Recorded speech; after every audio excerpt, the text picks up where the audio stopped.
Hard sports all plays. 365, we making the plays. We talking the game, get you through the days. We're high in the court, the dime in the lane. Variety, topics never the same. All presentation, sports information. In the airways, taking the nation. All sport, all plays, like working your faces. Grace at the field, so tie the laces. Hard sports all plays. Network. Hard sports all plays. Network. We on top of our game. Hard sports all plays. Hard sports all plays.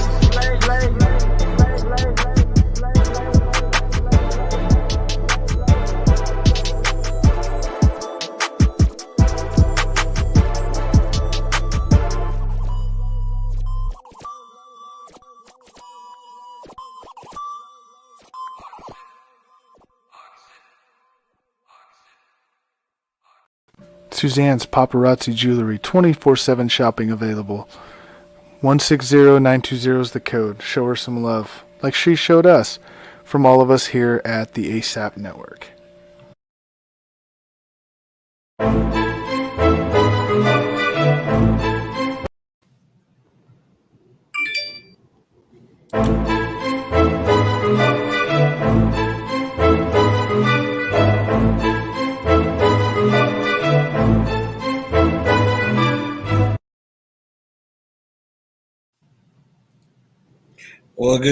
Well, good evening and welcome to the ASAP Real Talk. This is your boy, Freddie Henderson, once again.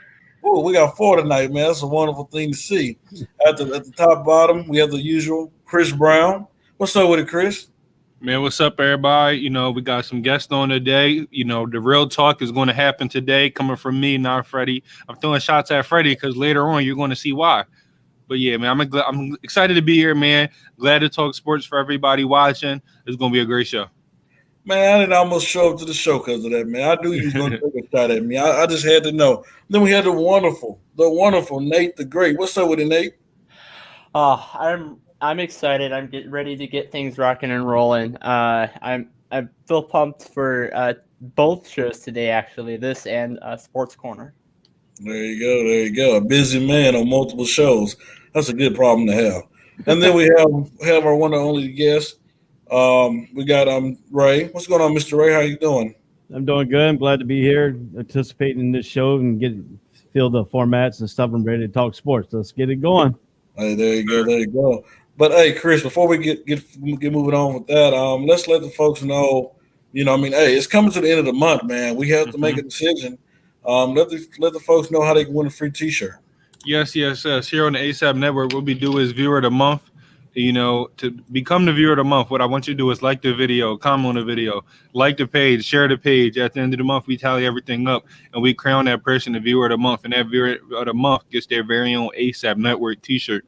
Also, you know, if you're somebody that rewatches the shows, you know, on YouTube, on Twitch, on Facebook, or you listen to the audio version, you can still purchase one of those great shirts. They are $14.95 plus shipping and handling. Again, $14.95 plus shipping and handling. You can message the ASAP Network on Instagram, Facebook, Twitter, or if you know one of the analysts personally, you can send them out a message. Again, shirts at $14.95 plus shipping and handling. We're going to get it to you ASAP because we are the ASAP Network. Well, gentlemen, let's know we got all that out the way. Let's get it rolling. Houston, we have a problem.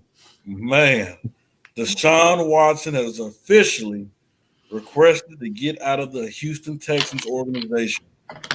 Man, a talent like that, like you don't get those type of quarterback often. It must be a lot for him wanting to get up out of there. But you know what the question is, Nate? What is the price it's going to take to get a quarterback like a Deshaun Watson? So what should the Texans asking price should be for him? I think that they should go. I seriously see a three-team trade going on. Okay. Maybe a couple of draft picks, maybe throw in a wide receiver and try to get either a quarterback from the draft or get a quarterback from a trade. I can see, you know, maybe Miami throwing in some ideas, maybe the 49ers throwing in some ideas or whatever the case may be. But I say a 3-team trade. You throw in some draft picks, throw in a quarterback or a wide receiver. Okay. Chris, how much do you think it's going to take to get a quarterback like Deshaun Watson? I think it's going to be a James Harden type of deal. teams going to give up a lot to get him. I honestly believe that because we look at Deshaun Watson. I mean, most passing yards this year, he was a beast. And for some reason, I still stand on. They had a really good receiving core.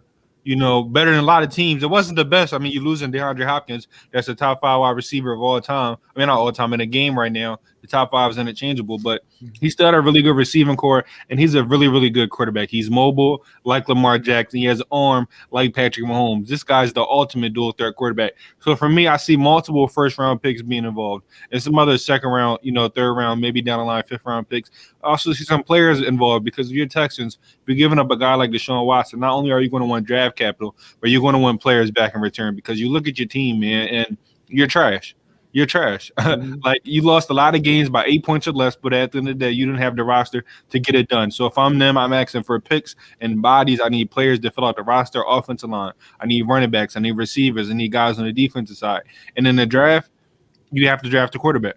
To me, you got to hit the rebuild button, and you have to draft a quarterback. Unless you're trading, and you're getting a Sam Darnold, you're getting a Jimmy G, which is probably not going to happen, But if it does, that's great. Still, I'm still drafting a quarterback. I'm still whatever pick I have, I'm moving up to get either Lance or I'm getting Zach Wilson. If you can get Justin Fields, that's great. You're not going to get Trevor Lawrence, but if you somehow get him, that's great. But for me, it's a James Harden type of deal. I need picks, I need bodies, and they need to replace what Deshaun Watson was in Houston. It's not going to be easy, but you got to bring in a young quarterback on a rookie deal. Ooh, man, this might be the biggest trade in NFL history. It could be that. I mean, because like I said, you have Patrick Mahomes right here, and then you have like Deshaun Watson right here.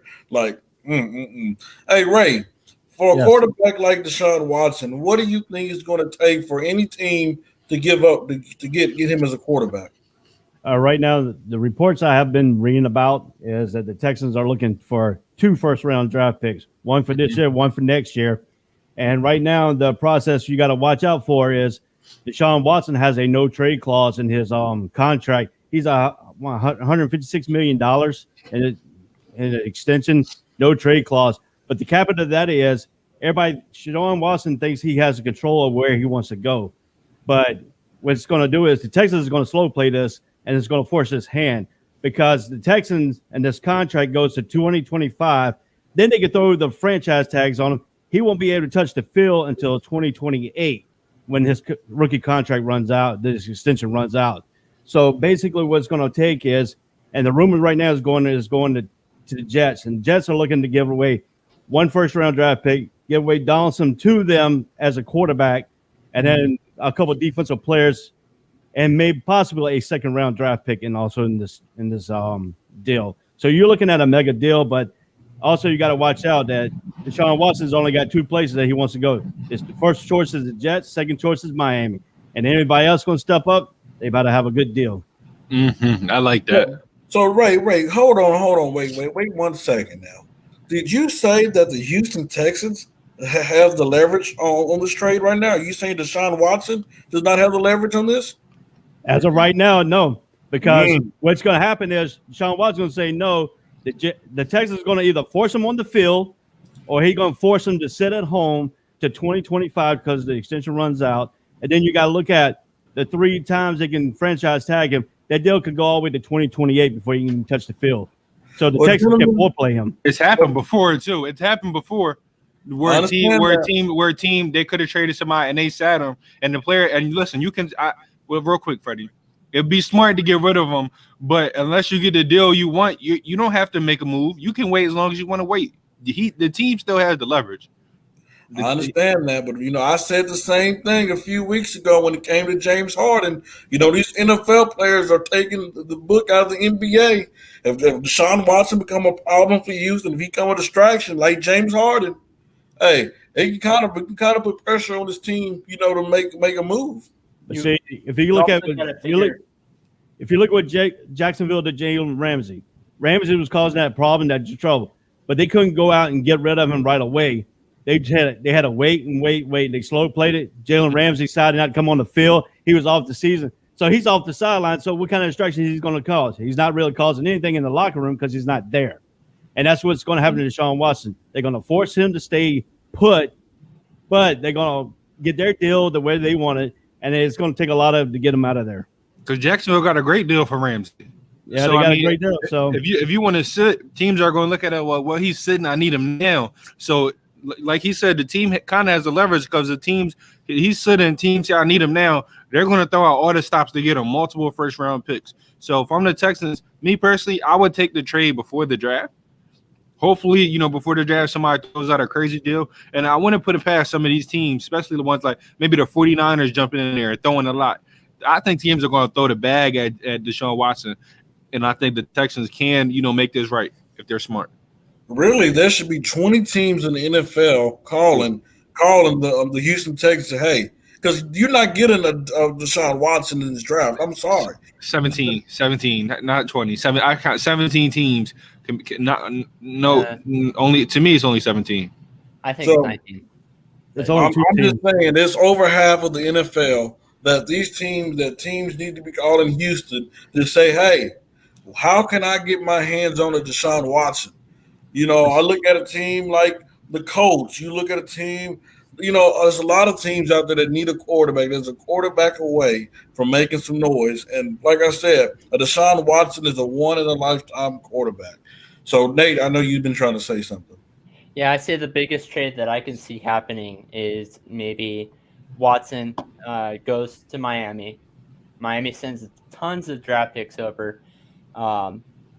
Miami trades Tua to Chicago, and Chicago also sends a future draft pick. Miami better hope they can get some wide receivers because they have nothing over there. At least the receiver core he had over in Houston is 10 times better than what they have right now in Miami. I will say this: wherever he go, Allen Robinson's a free agent. I'm pretty sure he said, "Hey, come to Miami." So yeah, that's true. That's true. You could throw Allen Robinson into that trade and make this. Well, no, he's a free agent. He's Oh, a free agent. Yeah. Mm-hmm. All right, let's move on to the next topic, gentlemen. We have another quarterback that him and his team has agreed to, part ways at the end of the season, and that's Matthew Stafford. What team do you think he'll be playing for on next season? Let's start this one with Chris Warren. Where you going, Chris? Nate, I'm not apologizing for this because I told you many of times, Denver Broncos fans are treating Drew Lock like how they did Tim Tebow, a young quarterback. They love him. They love his charisma. But when they said, bye, Tebow, give me Peyton Manning, what happened? This is a winning franchise again, going to multiple Super Bowls, going to the AFC Championship. I think you do the same thing with Matthew Stafford. One, he's younger than Peyton Manning. He's 32. He still has years left. He is one of the best arm talents we've seen in the NFL the past decade. He's over there in Detroit. He got that Calvin Johnson syndrome, that Barry Sanders syndrome, where you're putting up all these great numbers, having a great career, but the team around you sucks. Matthew Stafford to the Denver Broncos, to me, makes the most sense. Nate, I had your team in the playoffs this year before the season started, but I think injuries really hurt y'all a lot. It hurts y'all a lot. So for me, I'm going ahead and getting a quarterback. You got a good running game. You got nice receivers. You have a tight end. You have a good defense. To me, with a better quarterback, you're winning more games. I like Drew Lock. He's young, but he's not consistent. When you got a good roster right now, you need a consistent, quarterback. To me, there's a lot of teams that can make the move, but I just love the Broncos, and I feel like if they get a quarterback like Matthew Stafford, they will be a winning organization again. Nate, do you see him going to your Broncos, or where do you see him going? I can. I had some other ideas, but since, Chris, you went for the Broncos, I'm actually going to go with a different team. I'm going to go with Washington football team because we really don't know what we can get with Tyler Heineke. He did have a really good game against the Tampa Bay Buccaneers, but Drew Lock went 4-1 as a starter. Look what happened next season. So I'm going to go with Tyler Heineke, and I think they're going to trade away a second and a third for him. All right, Ray, where can you see a Matthew Stafford ending up at during this offseason? Well, this is where I see Matthew Stafford going, and I heard some couple of rumors going around that New England is going to go and try to trade to get Jimmy Garoppolo from the 49ers. And if that happens, you're going to see a two-way deal here. You're going to see Garoppolo go to New England, and you're going to see Stafford going to the 49ers. Mm-hmm. And that's basically, I wouldn't pass Belichick for that because they need a quarterback, and Jimmy Garoppolo knows his system. He ran his system. So, 49 wasn't a good fit for Jimmy Garoppolo. his way, his emotion and stuff like that, his talent, his arm strength and stuff like that, it wasn't a real fit for the 49ers offense. So I wouldn't be surprised if you see Belichick pull this deal out, go and send in a three-way deal here, sending some receivers to Detroit or some defensive players to Detroit, and for another deal to get Jimmy from the 49ers, and then Stafford goes from Detroit to the 49ers. I'm about to say something. It might be a little biased, but you know what? I don't care. I don't care. I'm going to be real with you. I don't care. Okay? You know, there's a lot of quarterbacks on the move, potentially. You know, you have Matthew Stafford, you have Deshaun Watson, you have the Eagles situation. It's going to be Carson Wentz, it's going to be Jalen Hurts. You have a lot of quarterbacks that's about to be on the move. New York Giants, you have Daniel Jones, okay? The last 2 to 3 seasons, we've been waiting for Daniel Jones to develop and to be that quarterback.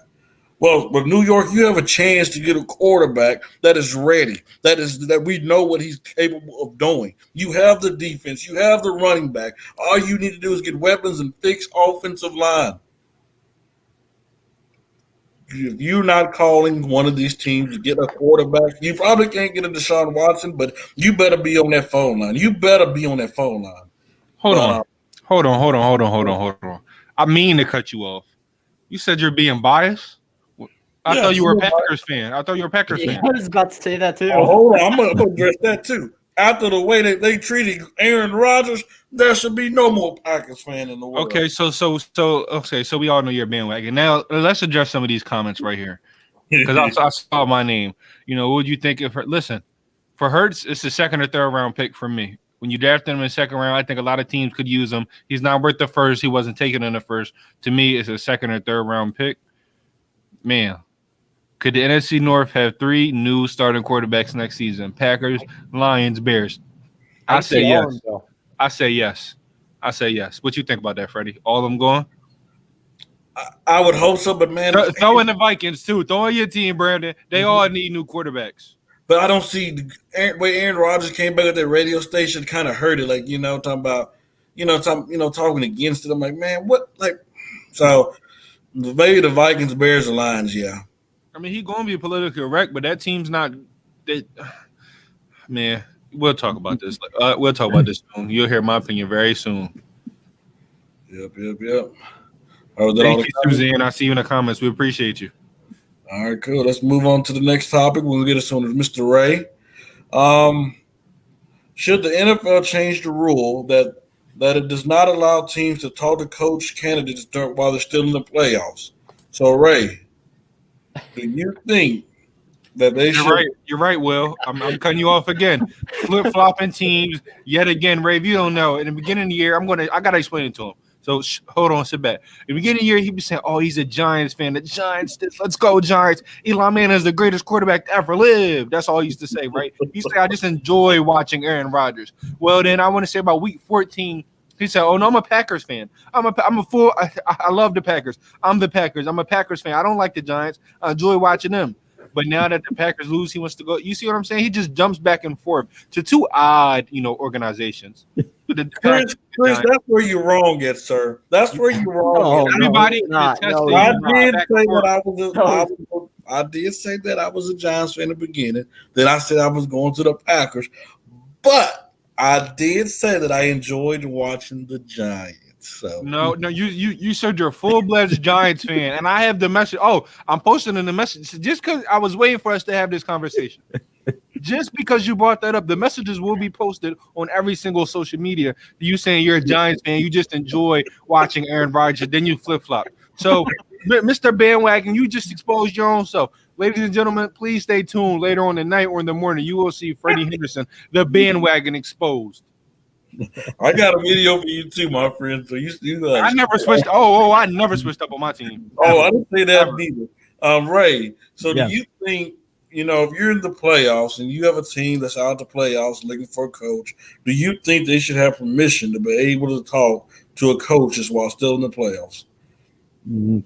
Well, in my opinion, I think so, because you might have some good offensive coordinators, defensive coordinators on the teams that are in the playoffs, and they get the fair disadvantage because other teams are out of the playoffs and they get the advantage of getting interviews quick and stuff like that. So I think it's fair for equal opportunity for the playoffs teams to have the right to go after a coach that's on their teams. That's the only way you can get a fair advantage is changing the rules. I mean, what are you doing? You're getting the teams that are bailing out of the playoffs, can't make it, and then their coaches are ahead of everybody else on the curve of trying to get into the head coaching positions. I mean, it's only fair for them to have the ability to be able to go after the playoffs, teams, coordinators, and stuff like that. I mean, they do it in college. Why can't they do it in pros? I got you. Chris, what are your thoughts on that? I mean, when you look at Eric Bieniemy, right, you can't tell me he's not supposed to be a head coach right now. But the fact that teams can't go over and talk to him because he's in the Super Bowl, he's been on his playoff run, it sucks because most of the jobs are taken. And we look at the teams, they're like, okay, I could wait for him, but what if he says no? Then you have no more coaches to pick from because all the good coaches were already picked. So for me, you should be allowed to talk to those guys. I'm not saying that, you have to meet with them every single day, but you should be allowed to have a conversation. You should be allowed to be able to meet because, one, it takes away from the head coach, opportunity from that coaching guy, whether he was an offensive coordinator, defensive coordinator, QB coach. It's taken away from his opportunity to get a head coach. It's also taken away from the team because now if you wait, you don't know what's going to happen, and all the coaches you had on your list are now gone.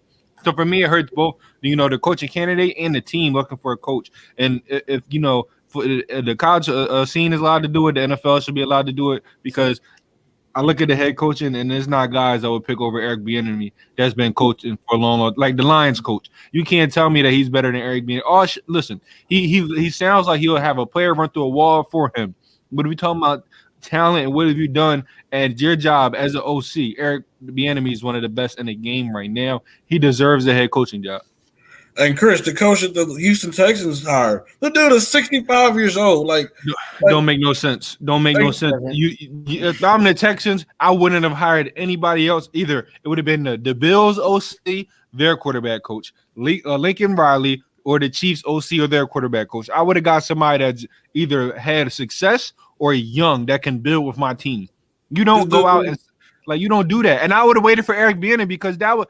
If you look at the Texans and Eric Bieniemy, that's the best spot to go to. You got decent wide receivers, like I said. You have Deshaun Watson. You can be able to make plays. For me, the Texans messed up, and that's why Deshaun Watson wants out. There's been reports that, the head coaching job didn't change anything, but I don't care. If you get a great head coaching, if you get a good guy at the head coaching job, a guy that you can trust, a guy that you've seen be successful the past couple of years, it will make you change your decision. So for me, I think that just put the icing on the cake. Because I think we was all expecting them to get the Chiefs offensive coordinator because we've talked about it. We've had the Chiefs inside reporter on the show say, hey, Houston's going to be looking at this guy, and they pulled a move. This dude think he's been in the league for like 22 or 27 years. I'm not for sure the actual number, but I know it's close to that number. And that have not had for a while doing.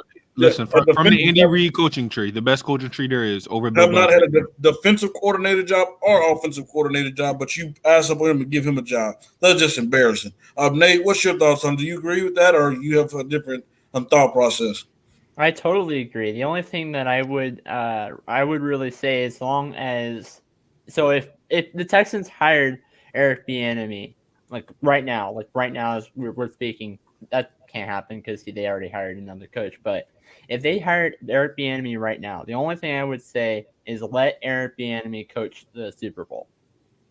He would. Yeah, I think if you get hired, I still think you should be able to coach your team. I don't think it shouldn't be you pull away that coach from what they're doing in the playoffs. I think that's absurd. I think they should still be allowed to coach in the playoffs, but be able to accept the job and be ready for that job when the playoff is over.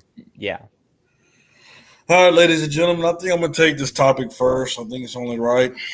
It's not only right, bias. We had the Green Bay Packers and the Tampa Bay Buccaneers, and the Tampa Bay Buccaneers won. We had a quarterback, by the name of Aaron Rodgers playing that night, and the question is Aaron Rodgers still a top 5 quarterback of all time? Ladies and gentlemen, I'm gonna get into the skills wise first. Okay, skill wise. Y'all already know how I feel about it. He's a bad man. He's a bad man, okay? I've not seen a quarterback with the talent of this man he presents every Sunday out of nobody else. But this dude is becoming a Drew Brees. I mean, let's just call it what it is. As great as this man is, as great as he is, when are you, Aaron Rodgers, going to take the next step to get to the Super Bowl? Matter of fact, when are you going to take the next step to win the Super Bowl? I mean, when you're that great, you have to win it. You have to take it all. You cannot end your career with one Super Bowl. As great as Drew Brees was, and let's face it, he was on some good teams that he should have been able to take that team to the next level. But for some reason, and we understand Aaron Rodgers is not all your fault, but still, your greatness should overshadow a lot of those faults. So I know it hurts me to say it, but I mean, he has the talent, but he has not accomplished anything to say he's top 5. I'm just interested to see what Ray thoughts is on this. Ray, is he still a top 5 quarterback in your eyes? Now, all time, no. He's in the top 10, but he's not in the top 5. Right now, my top 5 is Tom Brady, Joe Montana, Peyton Manning, Dan Marino, Drew Brees, Johnny Unitas, Otto Graham, and then Roger Staubach, and then Aaron Rodgers at number 9, and John Elway at number 10. That's my top 10 right there. That's my all-time great. Now, if you're talking about the active quarterbacks today, yeah, he's in the top 5. But when you bring it out to the all-time, nope, he's in the top 10, not the top 5.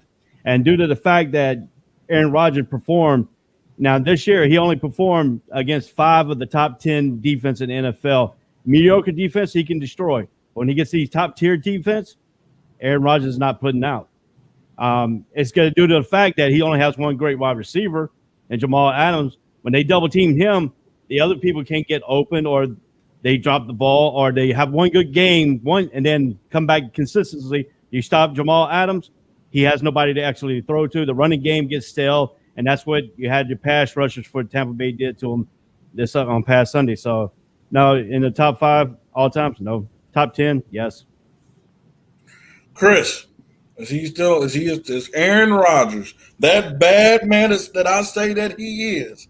Is he a top 5 quarterback of all time? I mean, everybody knows my opinion on Aaron Rodgers. You know, his arm talent is second to none. But when you talk about greatest of all time, we're counting everything, not just arm talent, but accomplishments. And when I look at him, it's just like, man, after you win a Super Bowl, you've been just like Drew Brees. That's why Drew Brees. I talk. Oh, y'all heard me a couple weeks ago talk all that stuff about Drew Brees. Now I got to talk the same stuff about Aaron Rodgers. I mean, winning 4 in conference championship games. I mean, this is Tom Brady's first year in the NFC Championship. This was a game where it could have set you apart. To me, you win this game, you go to the Super Bowl, you have a good performance, you're still in there because you beat the GOAT, Tom Brady, who is the GOAT. I don't care what nobody says. Now, to me, I think he set himself up to be up here. Everybody else is right here outside of Jerry Rice. But back to what I was saying.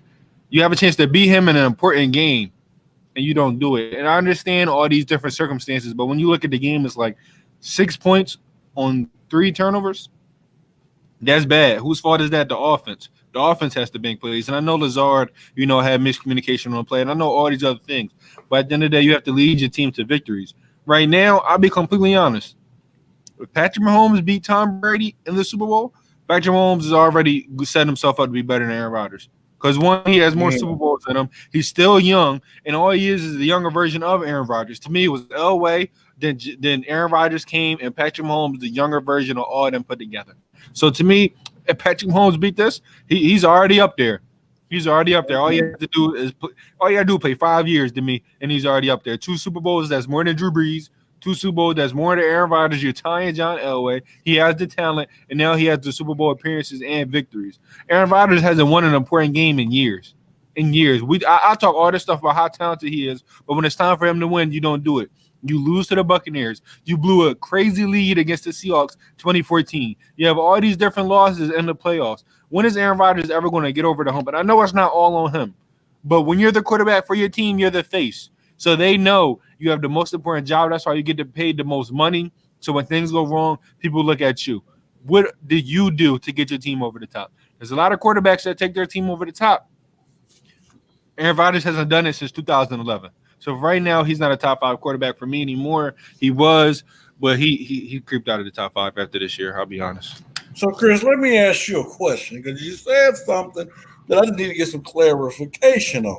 So, with a quarterback to have more than one Super Bowl is better than Aaron Rodgers, right? If Yeah, not any quarterback, I said Patrick Mahomes. Oh, okay. He's not any quarterback. All right. I'm about to ask you, is Eli Manning better than Eli Manning's a bum. I'm not gonna say no bum. I bet he wish he was on your team. But I'm glad I didn't have him on my team. Nate, is Aaron Rodgers a top 5 quarterback of all time? Now, no, he's not. But you're not gonna like my reason why. I don't think Super Bowl appearances should be considered part of that conversation because that's a team stat, not a quarterback stat. I simply don't because there's more players on that team. So if wins and Super Bowls aren't counted, this is one of the most talented quarterbacks to ever play on the NFL field. So if we go by talent, he's in the top 5. It's not close. So we're not counting. So if we're not counting Super Bowl, ahead of Tom Brady. Anybody would. He makes all the throws he could do. He's better than Tom Brady at everything when it comes to throwing the ball. I'm going off of the stats. So we go. His stats actually don't look bad, Nate. If you For a guy that sat out 4 years at the beginning of his career, stats is wonderful. Look at this past Sunday when he played against Tampa Bay. If you look at his stats look better than Tom Brady's.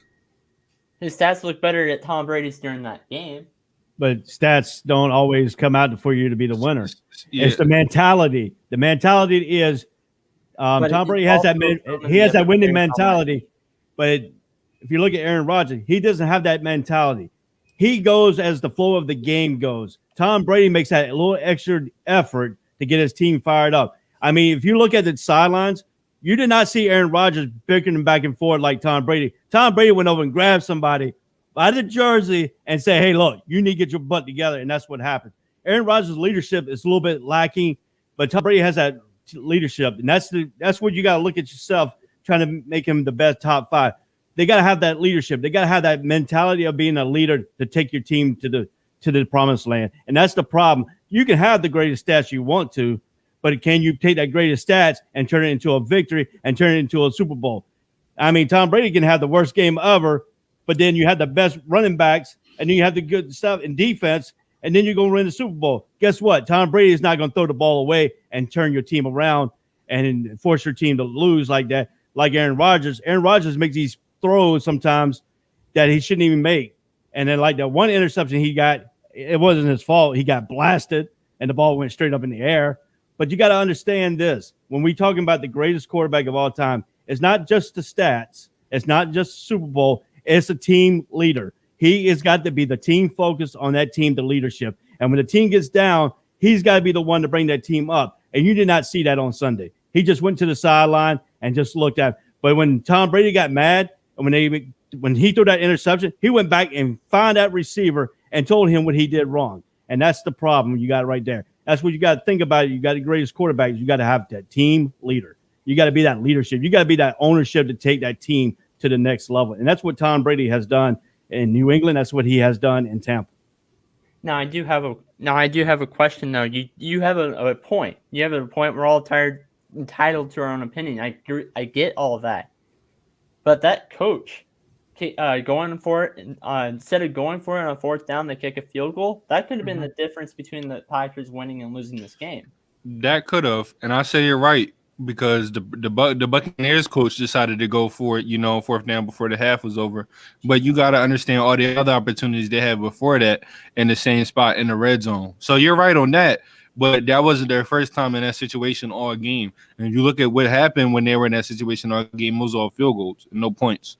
So I see what you're saying, but I got to play devil's advocate right there. And if we going off stats don't tell the whole story of everything. I'm pretty sure if you put right here the window where Aaron Rodgers played 12 years compared to 12 years of Tom Brady's career, I feel like that 12 years are the same. He missed the first 3 seasons. He missed seasons because of injuries. We talking about all the games he played. He was throwing for 4,000 yards, over 25, 30, 40 touchdowns. His stats match up. His stats match up from the time from when he played, the years he played. He has good stats. All right, gentlemen, let's keep it moving. Let's keep it rolling. It's getting heated. Had Ray elevate his voice, had me sit up. I said, "Okay, Ray, there you go. Let's go." All right, gentlemen. Last year, man, we talking about the NFC East now. I'm just gonna go over some records, some standings, and stuff like that, just to remind you guys. You know, you had the Washington football team who finished out number 1. They were 7-9. Okay, 7-9 to win a division to go to the playoffs. To host a playoff game, they had the Tampa Bay Buccaneers come play there. It's crazy, huh? All right, the next game. My New York Giants finished number 3. They were 6-10. 6-10. I just had to throw that out there. I know I just love to annoy Chris Brown. If I wake up and annoy him, my day's going to be set. Number 3. Yeah, the Cowboys that was 6-10. No, they're still a team out there. And then the pathetic, they call themselves the Eagles. Don't know who the quarterback is. They're 4-11, where they should be. But what team out of that division is going to win that division?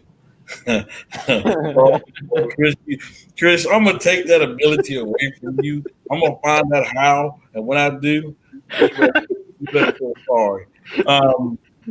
Chris, who do you have winning that division? Coming out of that division? Don't ask me. I need a mental break right now. You gave me a headache, man. All right, Nate, you roll with it, man. That was great. I gotta go. You know, if Heineke can do like what he did in that wild card game, even though they lost against the Tampa Bay Buccaneers, if he can do next season, because they don't have a lot of film on him, I gotta go Washington. I gotta go Washington. I think it's gonna be a flip flop between Philly and Dallas for second and third, and then New York last. Sorry, I'd throw that out there. All right, Chris, who's winning that division next year? Oh, please. Oh, please. Now. Okay, let me be honest right now. The NFC East is wide open. There's no clear-cut favorites. There's no clear-cut favorites because every team lost some games they should have won. Every team won some games that they were this close to losing to. All teams are in the same bubble. The reason why I picked the Eagles is because I believe right now we got better head coaches last year. And I said the same thing about the Sixers, and look how that's turning out. We're already a 10 times better team. When you have a better coaching staff, they're going to be able to lead players and put players in the best situation for them to succeed. I said it for the whole year. Doug Peterson cannot call plays. We passed that much and averaged probably the fewest amount of yards per pass. He didn't know when to run the ball. He didn't know when to pass the ball. It was a problem. The whole offensive line was hurt all year. We had 14 different starting lineups in 16 games. That's an NFL record. Just imagine. Everybody was talking about all this. Oh, that don't matter. 14 different offensive line units in 16 games. And you trying to tell me that's not a factor in everything happening? I do think all teams would be within 3 wins. I do. But I feel like the Eagles right now, it doesn't matter who they pick as quarterback because you can trade the other one and get draft capital. With draft capital, even though I hate saying, you'll never hear me say this ever again. We have to put faith in the worst GM in the NFL, and Howie Roseman to be able to draft good this year. Last year, he didn't draft bad. The only messed up pick he had was drafting a guy in Jalen Hurts over Jeremy Chin.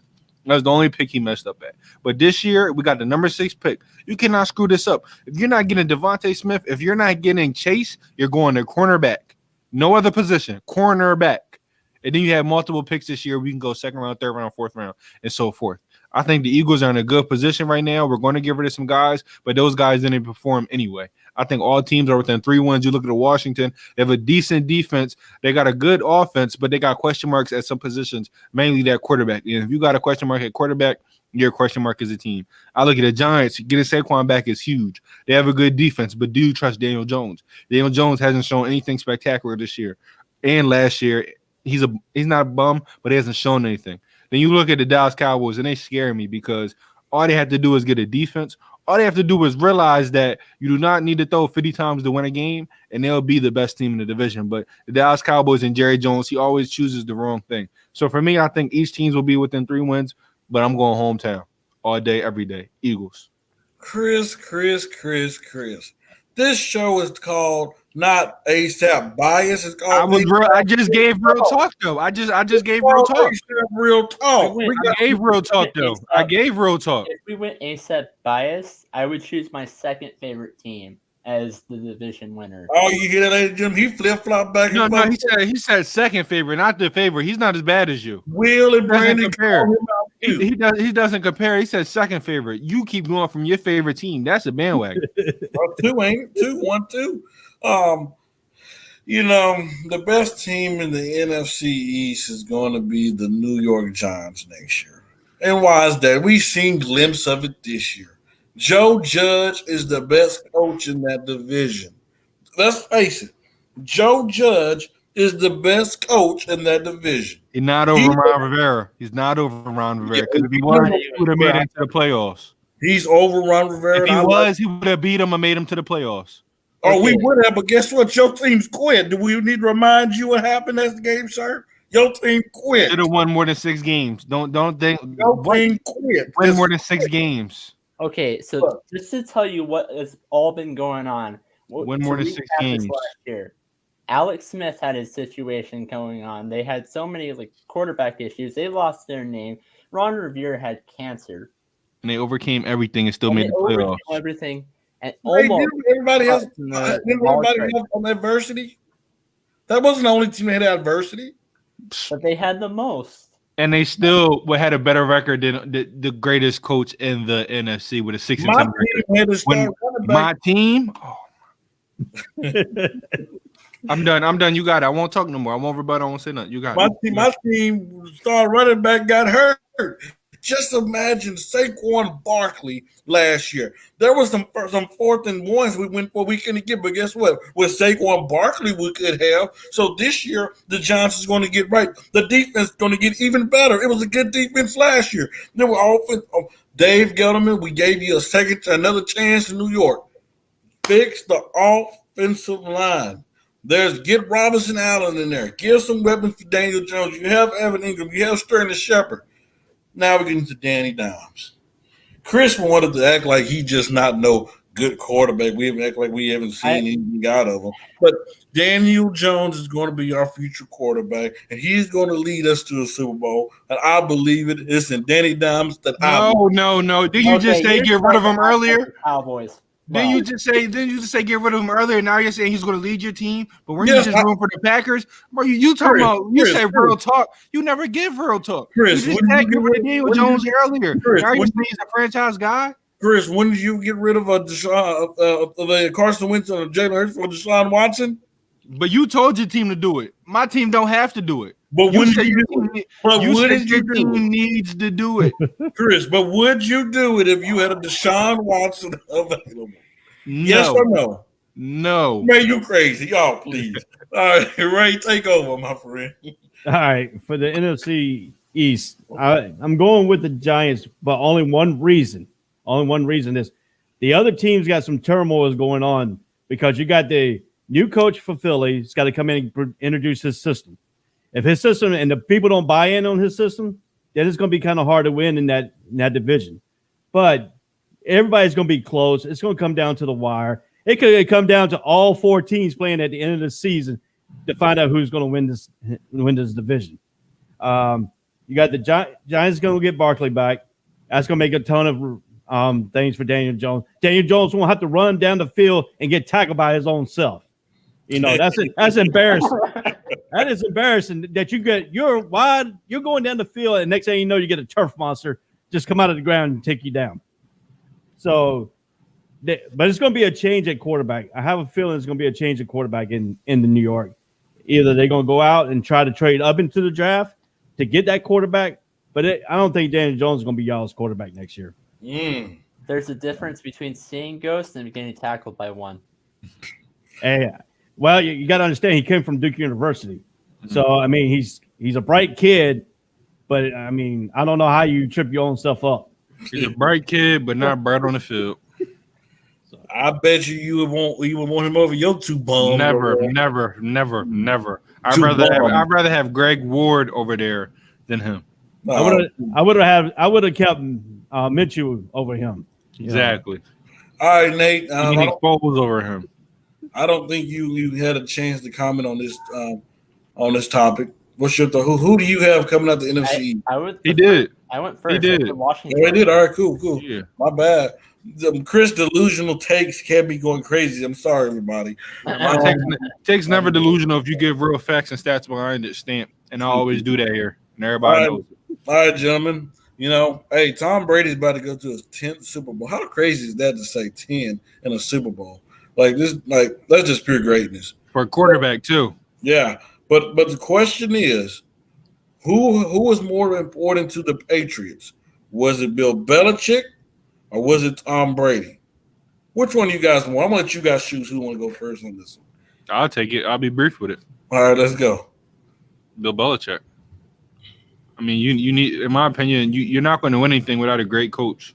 You're not going to have a dynasty without a great coach. I understand Tom Brady did all these things, but Bill Belichick is the guy that at the end of the day had him prepared for situational football. We all talk about how great Aaron Rodgers is, but you see Matt LaFleur isn't a great coach because they weren't prepared for a situational football. You got a coach like Bill Belichick, he makes it easier for the players. They didn't always have the best talent over there in New England.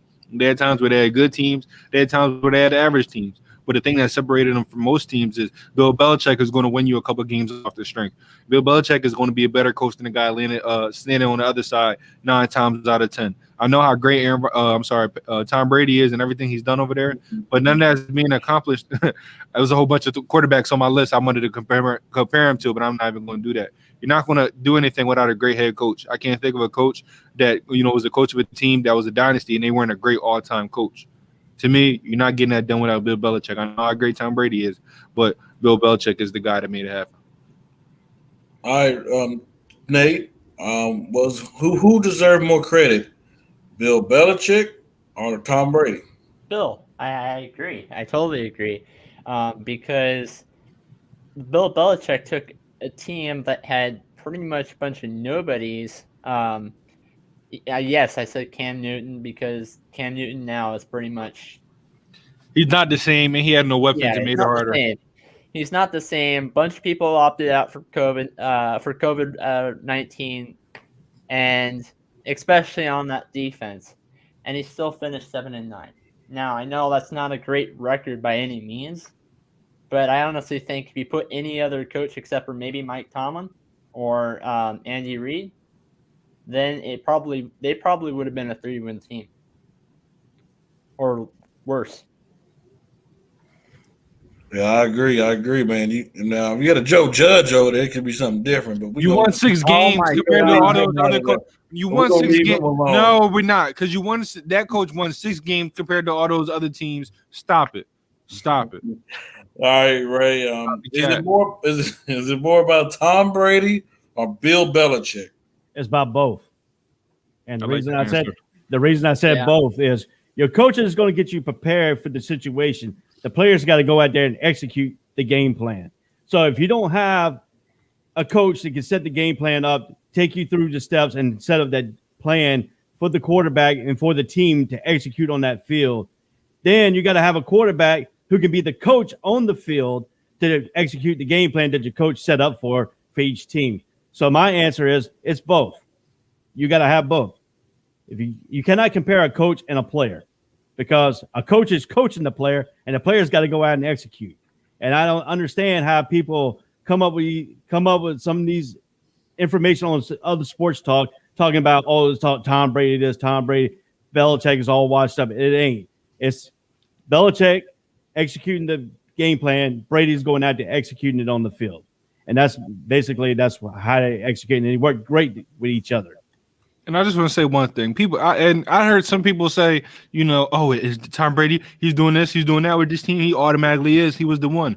Well, first of all, this Buccaneers team was 7-9 last year, and 6 of their losses were from 6 points or less. This was already a good team. And you gotta also think about this. He walked into a situation when he had Mike Evans, Chris Godwin, and then he brought Gronkowski back. So you got a little tight, but he ain't done really much in games. He catch one key pass to set him off in that New England game. But you got to look at it this way. He's already walked into a situation. They had a great defense, great pass rusher.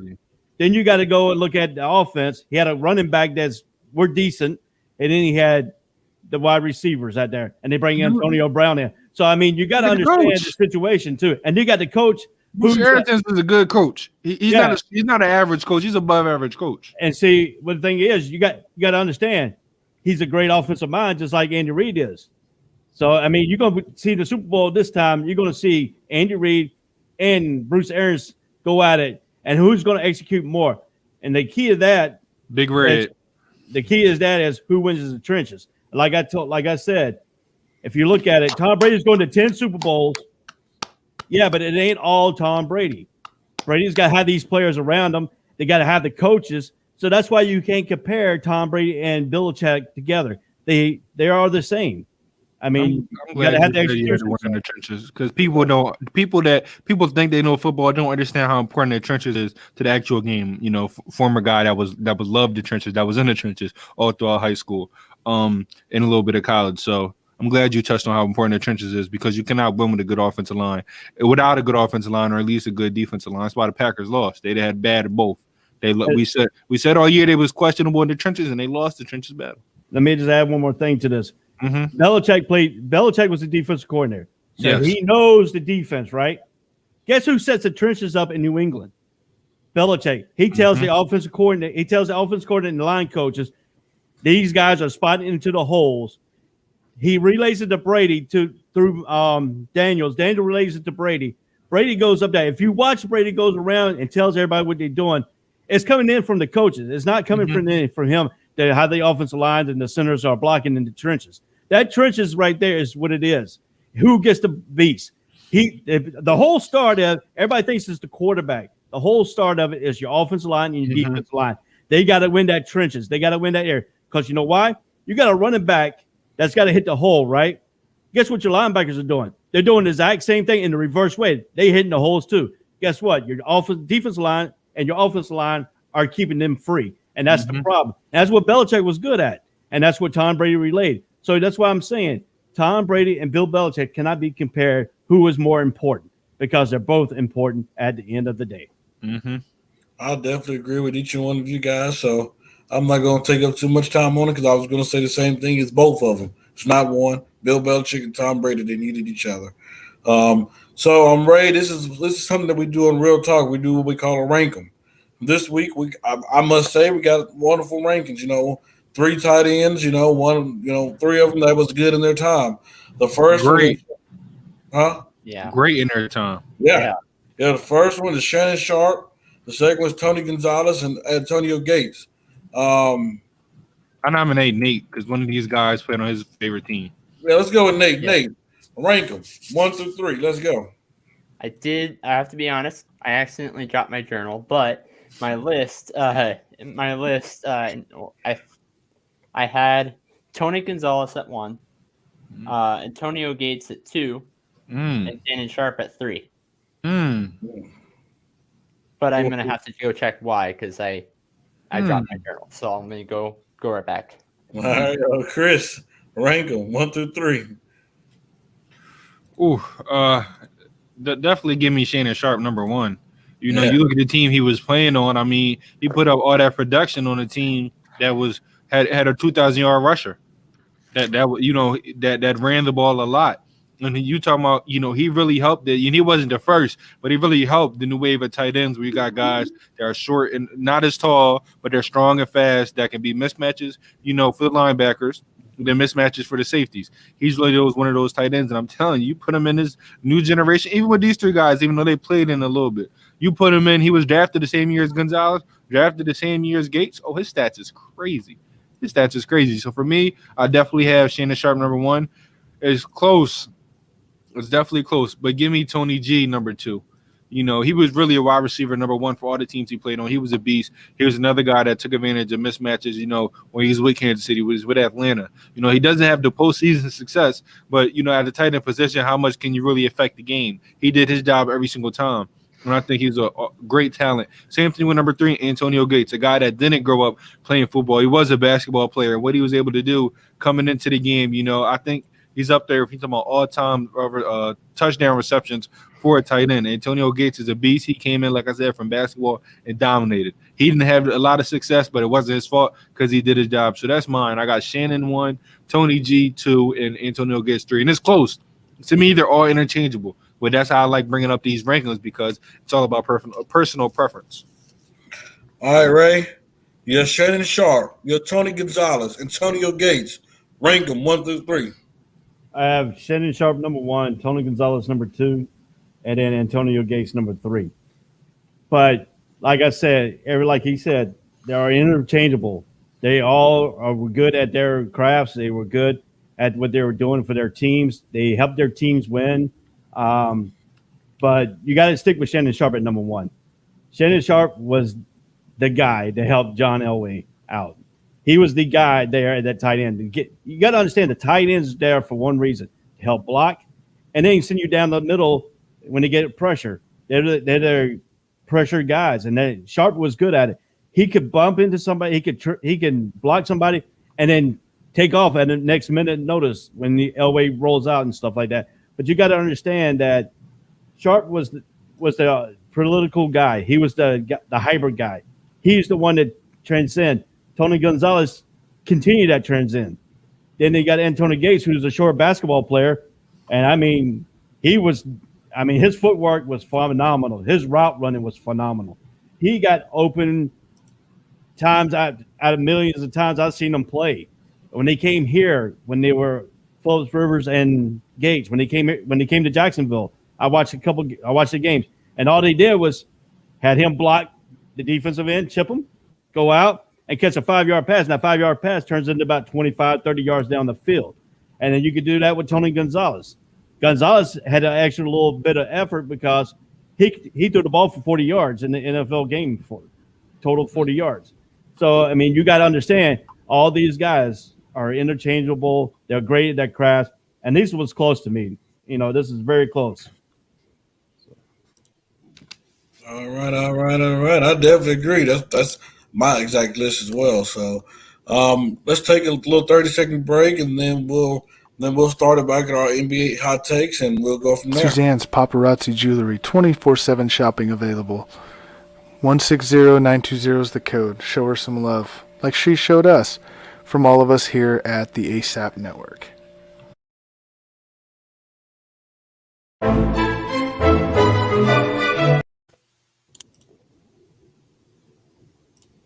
All right.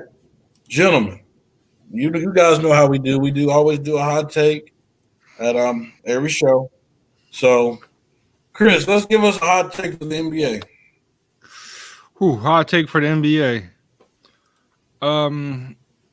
The Dallas Mavericks may not make the playoffs this year. Was that yours, Nate?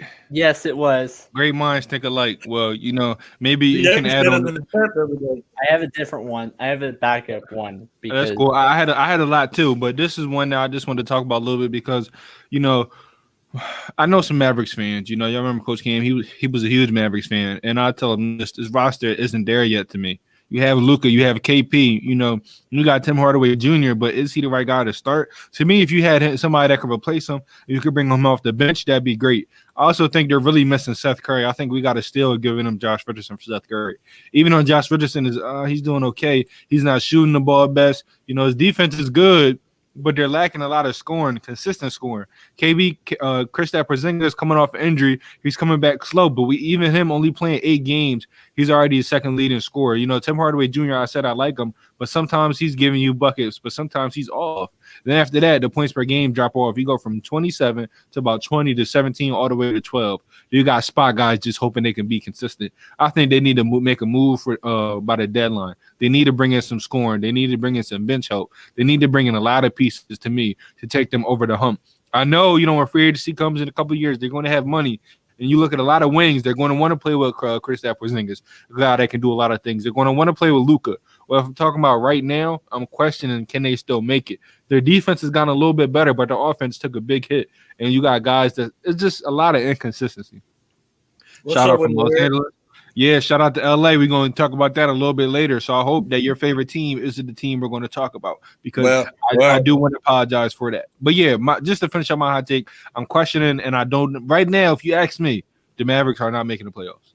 Play-in seed maybe, but 1 through 8, I don't. Right now, I'm not seeing it. Well, Eric, what LA team do you like? Are you a Laker fan or a Clipper fan? That'll tell me if I like you or not. You posted a comment. All right, Nate, give me a hot take. I'm in Dallas, and I'm a Nuggets fan, so that's fine. Yeah, he could be. What is your favorite team? Let's say that. Who you talking to me? Not you. I mean, you already know you're a bandwagon, man. I was talking to Eric. Nate. I mean, Chris, you know I'm not no bandwagon coming basketball. But you're a bandwagon NFL. So a bandwagon in one sport means you're just that your name is bandwagon. Yeah.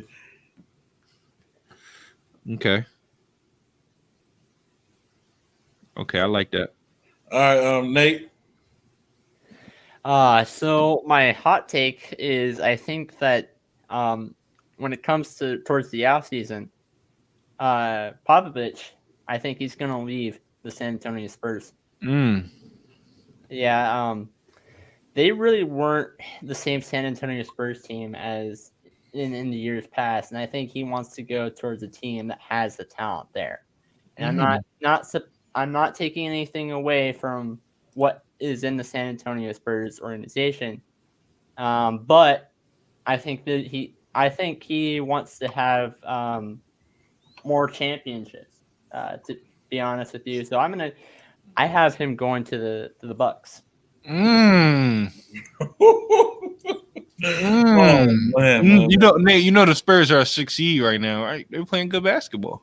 Yeah, but beat the Celtics. 6, 7 seed, 8 seed, and first, second round exit missing. That's true. That's true.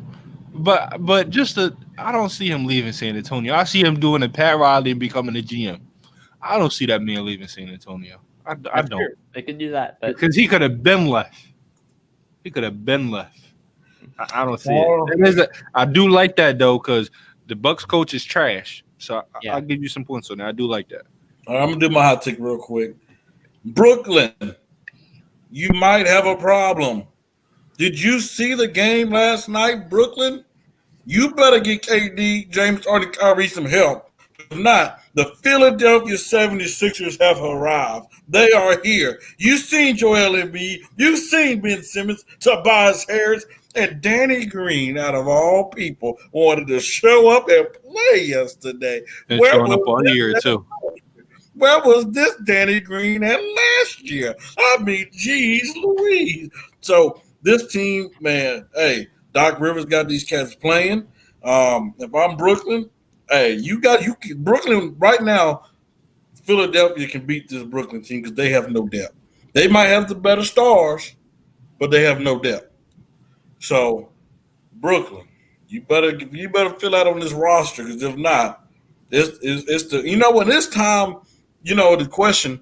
I know everybody was so high on Giannis Antetokounmpo, but the question, I wasn't. Would you take him or would you take Embiid? Embiid every day, all day. You don't even gotta ask me. That's the question. So, we'll start. Ray, give us a hot take for the NBA. My hot take is the New Orleans Pelicans. Mm-hmm. Who was surprised that you have all these talented players on the Pelicans? What would you say is the extension to Duke University, basically? But you got, and I'm going to tell you why they're where they're at right now. I have watched a couple of their games, and Zion Williams is supposed to be this best player. I know he's scoring points and stuff, but this guy takes plays off. If you ever watch him, I watch a League Pass. I watch him. He takes plays off. He doesn't hustle down the field, and if you watch him, he can't play more than maybe 10 minutes at a time, and he's already calling himself out. So my big take is New Orleans going from that playing in the bubble in Orlando last year, being one of those teams playing in there, now to a team that's going to be almost dead last in their division in the NBA. That's my hot take, because I don't think New Orleans is going to recover from this right now. Oh, I'm with you. I said they weren't going to make the playoffs from the jump. Their roster isn't the best, no depth. I agree with that one. Man, all right, we got the hot takes out the way. There's a man in the Washington, D.C. that needs to be freed. His name is Bradley Beal. This dude is averaging 30 2 years in a row. But they're losing. They're losing. So, what team should go out there and say, you know what, I'm ready to win. I'm ready to add to our team and get a Bradley Beal? Ray, I'm going to start with you on this one. Well, that's going to be the Denver Nuggets. And I'm going to tell you why. Dang it. Denver Nuggets. Just stole my pick again. Denver Nuggets needs another scorer. And they can take Michael Porter. They need help off the bench. So you take Porter, put him on the bench. That'll help their bench scoring coming in and off the game. Then Bradley Beal goes into the small forward position. And that gives him the mismatch against any small forward in the league. And then they will take pressure off Jamal Murray. And then and the guy, the Jonikits. And then as taking pressure off of him, bringing up the ball how all the time. Because he's like a point forward. If you watch the Denver guys play, that's how they do it. Bradley Beal can help him out that tremendously. So my pick is going to be the Denver Nuggets. Eric, Dramatically. Eric, are you a Clippers fan or what? You said the Clippers. We ain't talking about the Flippers. Man, he said who should trade. We asked who should trade for Bill. He said the Clippers. Yeah, I don't know. Just Both though. Nate. Nate, who should go out there with Bradley Beal? You took my pick, but I do have two backups. I'm going to go with Miami. I think Miami should take it. If you put in a Duncan Robinson or a Tyler Hero as part of the trade, I think that's what should work out. But can't do both though. What? Can't do both. Miami can't do both. No, one or either or. But if you put in, him with Jimmy Butler, that big three over in Miami, I think that's gonna be pretty stunning. Christopher Brown. Mm-hmm. Who should trade for Bradley Beal? I'll be honest. There's a lot of teams I think, but for me, Freddie, you go first so I can name these teams. I don't want to step on your foot. I want to name some teams. There's a team in the East that I think that they need him. At first I was leaning through Philly, but I was like, nah, I don't need him. The Bucks. Why do you say that? They got Drew Holiday, but Drew Holiday's nice. He's a great defensive player. He can knock down shots, but let's not get it twisted. He ain't no Bradley Beal. Bradley Beal can score. This dude can score all over the court. And, Giannis is a big, okay? Let's just face it. He's a big. That's what he is. And, every big needs that guard. They need that Kobe. They need that D-Wade. They need that other piece that needs to be just as good as him, like Kobe and Shaq. You mean to tell me you put Bradley Beal and Giannis Antetokounmpo together, team them up, either with a Chris Middleton or Drew Holiday, that team would not have success? He will get so much – he will make Giannis Antetokounmpo better. He will make that team better. So I'm going with the Milwaukee Bucks. They need to be calling the Washington, D.C. to see what will it take to get him out there to Milwaukee. But you know what? The question is, will Milwaukee be wanting to do it now that they got, they locked Giannis down? Didn't they lock him down to contract? Mm-hmm. Yeah, as long as they locked him down to contract, will they be willing to trade some pieces out of there to bring in a Bradley Beal? Because, man, I tell you, if my Lakers had a way to get Bradley Beal, well, I would. I say that, but they don't have a chance. But they probably would have just get the team all up, and I don't want that to happen. So I'm going with the Milwaukee Bucks. Okay, my turn. I'm gonna talk about multiple teams. Freddie, you said something that I wanted to touch on. They can, but they're going to have to gut the team. A lot of teams that y'all named are going to have to gut them. There's no way Denver is getting Bill without giving up Porter, without probably throwing Murray in there. They're going to have to get one or two of those guys. When I look at the Bucks, you're going to have to get up Middleton. They don't have a lot of depth anyway. They already gave up a lot of picks. I don't know if the Bucks have a lot of capital. The one I like is the Heat. But they're still going to have to give up a lot. You're going to have to give up a lot to get Bradley Beal. He's the type of guy where he's going to demand a little bit less than what James Harden got. I think multiple picks and a couple players. So here's some of the teams I think. One, Atlanta. I think Atlanta. I think him and Trae Young would be a good backcourt because Trae Young, he's here and there, but I don't think he should have the ball in his hands as much as he should. I think he needs another scorer next to him. Bringing a Bradley Beal, he can't play both ways. He's a great scorer. You got Ken Capella. I think that's a nice, good three. You talking about two guards and a big. Next, Golden State. Golden State. They got what people don't know is Minnesota Timberwolves pick, which is going to be worth a lot. You got Oubre, who's been playing good, but you're talking about him or Bradley Beal, I'm taking Beal. You got Wiggins, him or Bradley Beal, I'm taking Beal. So you got two wings. You got some guys on the bench because the Wizards need depth. They're going to have to take players because they need depth, and they're going to need some draft picks. And what's better than a pick that could potentially be top 5? And you got some other picks you can throw in there. Next, this is going to – I got two teams that's going to surprise people. One, the Raptors. To me, I think Bradley Beal is better than Van Vliet. To me, I think they need a guard that can get them 20-plus consistently. I don't like Van Vliet that much, and Kyle Lowry's getting older. Next, this is really going to shock you all, the Memphis Grizzlies. I think him and John Morant is a great backcourt. I think they're a great backcourt. And I think the Grizzlies, talking about a team that's in that middle line pack and a guy that can take them over and they still can compete, I think Bradley Beal will be the guy. Hey, not bad picks at all, honestly. Let's move. Can I give not really one that I think should go for Bradley Beal, but I can see them going for it. You're Philadelphia. No, next. No. No, when I remember, I said I don't think they should, but I think they probably we won't.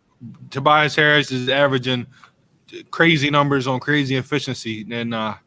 I will say this. Everything except for I will say this because Philadelphia came to mind. Who on that team is your true closer, Chris? The team that let's talk. We're gonna talk about it right after this. Who is the closer? We're gonna talk about it right after this. The guy that just beat your team. Closer? Let's talk about it. The guy that just beat your team. Let's talk about it. Come on. Yeah, that's one game. I'm talking about in the playoffs, Chris. Tobias, come on. Let's talk about it. Well, we're not there yet. All right. One team out of the three. Okay, New Orleans Pelicans have three guys on the trade block: Lonzo Ball, Eric Bledsoe, and JJ Redick. Out of those three guys, who is the most valuable piece out of those three guys? Nate. You said Lonzo Ball. Can you repeat the other two? JJ Redick and Eric Bledsoe. Honestly, might go with Eric. Eric or Lon. Well, either one of those. Y'all have a good night. Y'all have a good night. Go ahead, Nate. I was just doing that to. But on a serious note, I'm probably gonna go. I don't have a lot to say on this, but I can see maybe Lonzo. I threw in the Eric thing with it just to tease y'all. That. Chris, Yeah. out of the three, who is the most valuable piece? I'm gonna rank them for you guys. You know, the most valuable to me is JJ Redick. Everybody can use a shooter. And I think you put him on a team that he's not the only shooter on there. He's going to get way more opportunities. Yes, he's having a slow start, but we all know how good JJ Redick is. This guy performed in the regular season and the playoffs. To me, he's the most valuable. Next, I'm going Lonzo because it depends on what kind of team you are. If you're in win now, I'm going after JJ. But if you're a young team, go ahead and get Lonzo. I mean, his potential is there, you know. And right now, he's inconsistent, but he has good numbers, and he's showing you. And he's playing injured. He's playing injured. That is known as playing injured, and he's still putting up great numbers. So for me, it's the most valuable is JJ, then Lonzo, then Eric Bledsoe. Eric Bledsoe is a bum. He's a bum. I mean, he's shooting 25% from the three-point line in the playoffs. He's not good in the playoffs. You talking about the years he was with Milwaukee, he doesn't show up at all. Shoot multiple, like I said, he's a bum. He doesn't show up in the playoffs. You talk about a team that's trying to win in the playoffs, he's not valuable. He doesn't show up when it's time for him to show up. So, you know, I don't like that fit for him anyway. And if I'm a team, unless he's going to be a sixth man, I don't want him as my starting guard. All right, Ray. I got JJ Redick as the most valuable because of the shooting prospect. He has improved his game a little bit. He can pump fake and drive in now, and that gives him a little bit more of a double effect right there. Lonzo Ball, he is playing hurt. He's a good point guard. his shooting mechanics needs a little bit more work on it. It's not pure shooting, and sometimes he looked like he's shooting to the side instead of shooting down the middle like he's supposed to, and that makes him a good fit. And I think out of all these, Lonzo Ball is probably going to be the one gone out of the most. I think New Orleans will keep JJ for the shooting ability to help out on coming off the bench. Like Bledsoe is a bum. I mean, he is a bum. It's the truth. It's the truth. I mean, the dude. If you watch some of the games, this dude came in the game about 2 weeks ago. They were all about 15 points. Next thing you know, he's done made like 3 or 4 different turnovers, and the other team is now closed in within 2 or 1. And then they lost the lead and they lost the game. So he's just a total bum. He should be out of the NBA. That's my opinion. Ooh, I like it. I like it. Eric Bledsoe slant. And now I say this. He don't perform in the playoffs, so what we're saying isn't wrong. Right. We're not being haters. Multiple years, but Milwaukee's supposed to be this good guard. Regular season, they gave him an all defensive team, but that's overrated because Jrue Holiday is a better defender. He yet to get it. So, Eric Bledsoe, if you talking about a backup point guard for cheap, I'll take him. To start, never. Nope. My rank him is number 1. I'm going Lonzo Ball. I mean, he was a former number 2 pick. He's young. He's a point guard. He has no flaws in his game, but only one thing: he can't shoot. Other than that, whoa. Do you watch Lonzo play? He has the Ben Simmons effect. Yeah, he shoots, but when he gets inside the 3-point line, he looks at everybody else, not the basket. Don't say you don't have no flaws. I love Lonzo. He does not have that many flaws, Chris. I mean, you mean to tell me not taking a wide open shot isn't a flaw from your guard? Because that's what they say Ben Simmons' flaw is. If you know that's not your game, why do it? Then why they talk about Ben Simmons like that then? I'm confused. Because Ben Simmons had so much potential. So Lonzo doesn't have that potential? No, not like that. No. Okay. Hold on, I can say something about that. Okay. Have you all watched them play? Lonzo Ball was wide open, and he tried to force the ball down into Zion Williams when he was double teamed. You can't do that. Thank you. You got to have a guard that can be able to shoot the mid-range jump shot, and that's what Lonzo Ball don't want to do. He's either taking a 3 or he's passing into double team, turning it over, and that's not winning basketball.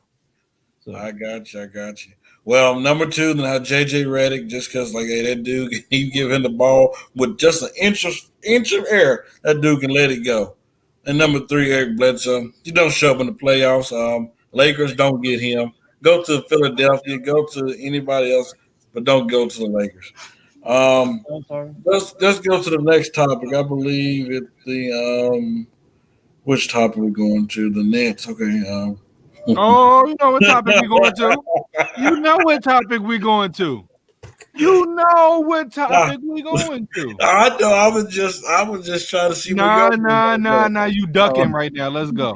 How impressive was the 76 victory yesterday against the Lakers? Who want to go first? You going first. You want me to go first? I'll go first. I will say this game was a very impactful game for the Philadelphia 76ers. Matter of fact, this is my finals prediction. I predicted at the beginning of the season. My ladies and gentlemen, if Joel Embiid plays like the way he played it last night, this team will be dangerous. But you know what they got to do? I want to see Ben Simmons start the game off like he started. Yesterday, Ben Simmons, he was hot. Nobody could stop him. That dude was coming there. He was aggressive. And I said, there you go. Then Joel Embiid putting that big body in that post. He said, all right, Marc Gasol, I heard about the pass. And guess what? Marc Gasol couldn't do anything to him, really. And then you had, AD try to guard him. AD had him a couple times, but there's some times where Joel Embiid just punked him. I'm sorry, he punked him. I mean, that dude is a big body. It takes a lot to guard him. But overall, I mean, it seems like, the Lakers, they came and it seemed like the Lakers, they would make a push, then Philadelphia make another push. They'll make a push, then they'll make another push. So, hey, give props to Philadelphia. They won it. Give a huge shout out to Alex Caruso because he came in there and created a spark.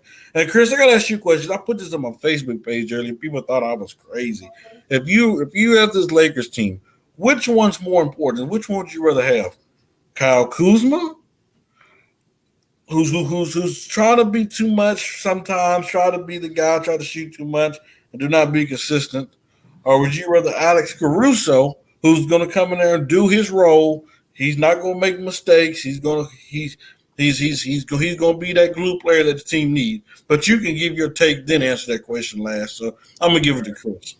Now, how important was this victory? Very, very important. Here's why everybody questioned the Sixers team, how good they are. They say this, they say that. You know, some people say, including Nate, you know, they say, oh, they only beat these type of teams, but they take care of business. There are a lot of teams that people say are better than them, but they can't take care of business. So at the end of the day, you can't fault a team because they're playing the guys on their schedule and they take that victory. And when it's time to step up to the plate against the defending champs, where everybody said their roster is so much better, everybody said this about them, that about them, and the Sixers dominated the entire game. They took over. And I'll be honest, Embiid doesn't get hurt, it's a blowout. They're winning by 15 plus. They won on a 16-0 run at the end. Why? Partially because Embiid is not the same after that fall. He was not the same player. He was limping around, so he wasn't aggressive as he should be. He wasn't taking the right shots as he should be. And we got a championship team like the Lakers, they're able to come back, you know, and go on runs like that. To me, when I look at this game, I mean, you know, Freddie, he talked about Ben Simmons. If you look at it, Ben Simmons always shows up when it's time to go against LeBron James. That's why when people say, are you worried about Ben this game? Nah. Because for some reason, when he has LeBron James in front of him, he gives it his all. So in that case, man, listen, Sixers, best team in the East right now. The defense is good. Their offense is good. We got Seth Curry, who's coming off the COVID situation. He's not able, you know, he didn't have the great game I wanted him to play. We look at our top three who are all All-Stars. Tobias Harris, 24 points, so 10 for 16 shooting, 2 for 4 from the three-point line.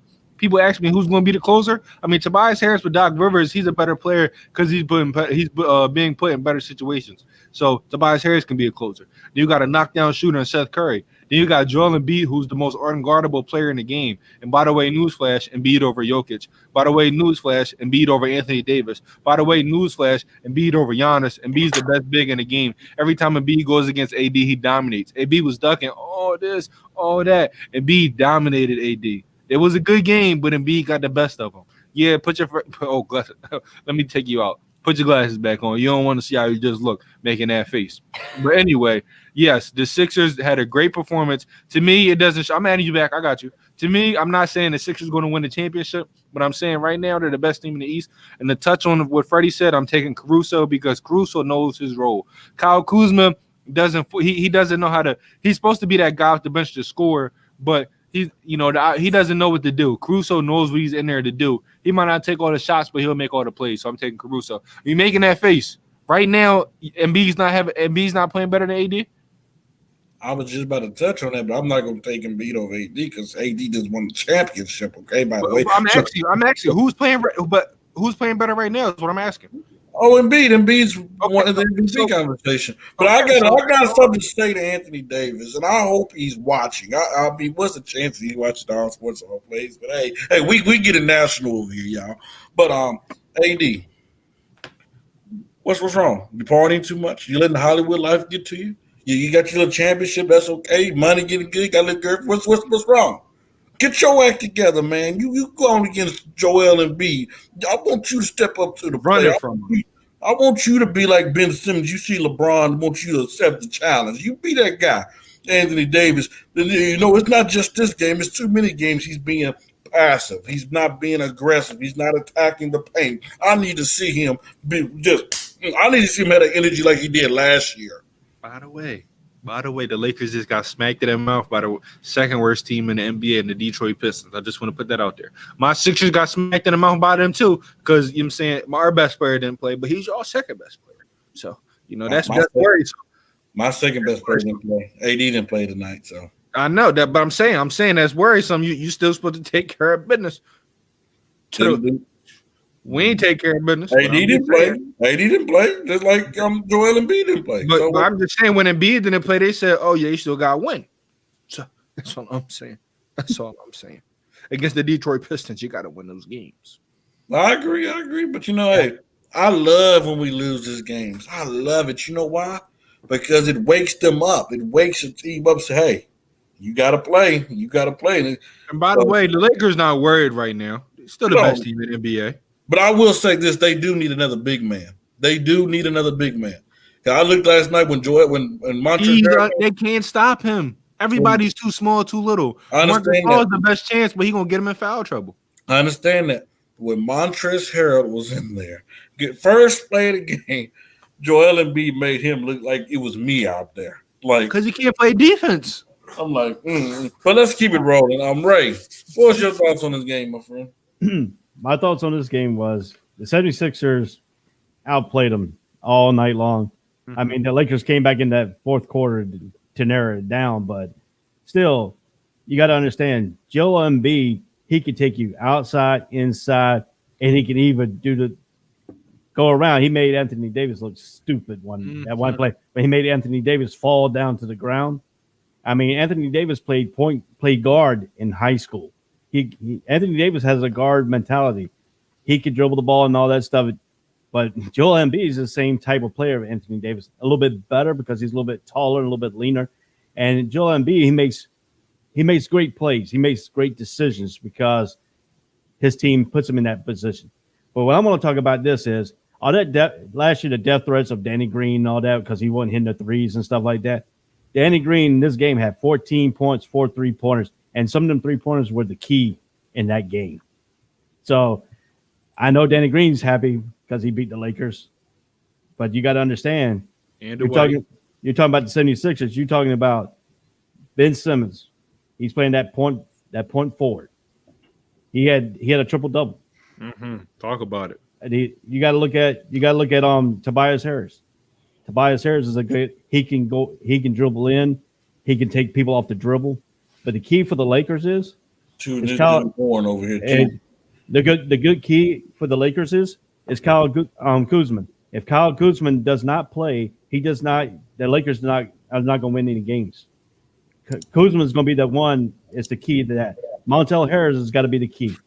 The Lakers did not have a bench, and the bench scoring played. The 76ers bench scoring outplayed the Lakers bench, And our bench wasn't even that consistent, which is shocking. So you got to look at it this way: the Lakers got their two main guys. They're going to score. The key to beating the Lakers is you stop everybody else. You can let Anthony Davis and LeBron score, but if you stop everybody else, them two ain't going to beat a team by themselves. That's true. That's what the 76ers did. They let them two score, and they stopped everybody else. All right, Nate. I actually didn't. You brought up earlier before I get to my comment. You brought up earlier about how the Lakers got smacked in the mouth by the Detroit Pistons. I noticed that the Detroit Pistons seem to be that team that loses a lot of games, loses most of the games, but the ones they win are usually against teams that are better than them. Yeah, are against or teams hurt that are better than most of the league. They're still trash though. So they're still bad. They're still bad. I'm surprised Ace haven't taken me yet. Ace know his team sucks. They picked Plumlee over Christian Wood. Could have had Wood and Grant as the front court. Who's being there? Yeah. My point is that I'm not shocked that the Lakers actually came out and lost.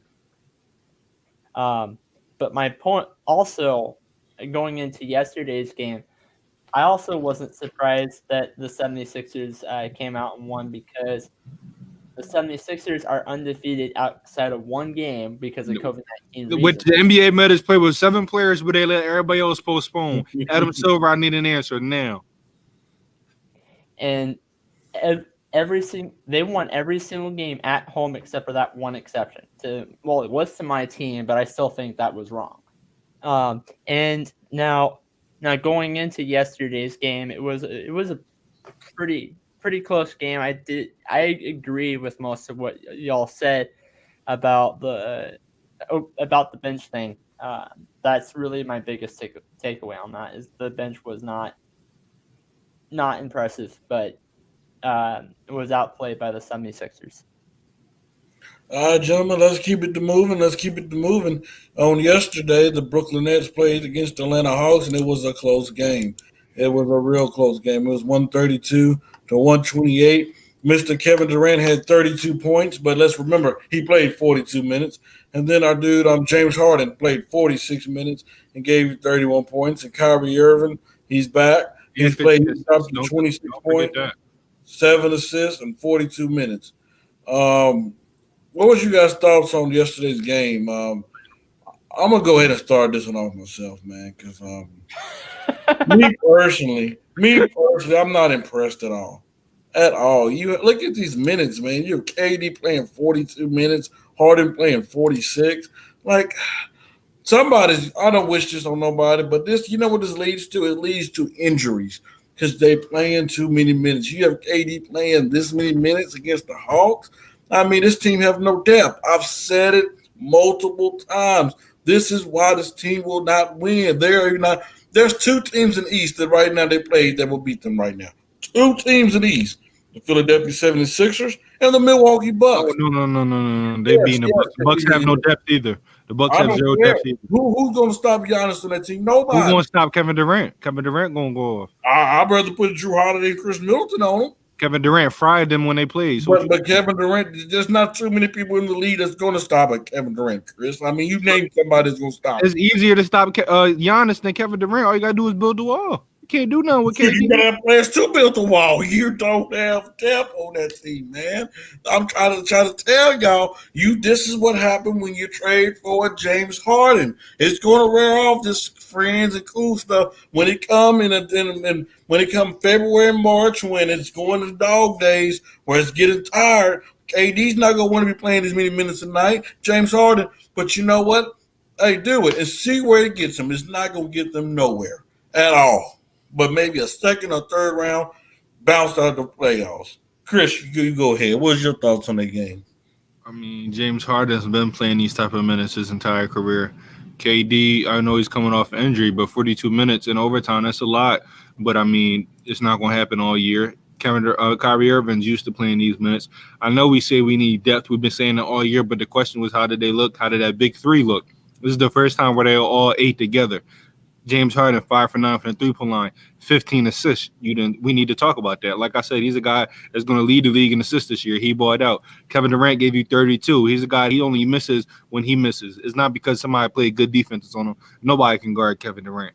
Kyrie Irving was very, very efficient. I think he's going to have I said it before the year, he's going to have his most efficient year. 11 for 17, 26 points. I mean, the big 3 looked amazing. Yes, they need depth, but we're not the deadline. You got Trevor Ariza, who's probably going to get bought out. You got Isaiah Thomas, who's a guard they need off the bench. They're trying to make moves from McGee. All you need is a defensive center. Just play 15, 20 minutes off the bench. A backup ball handler, Isaiah Thomas, that's proven it on all levels of the done, field. Chris. Okay. Anyway.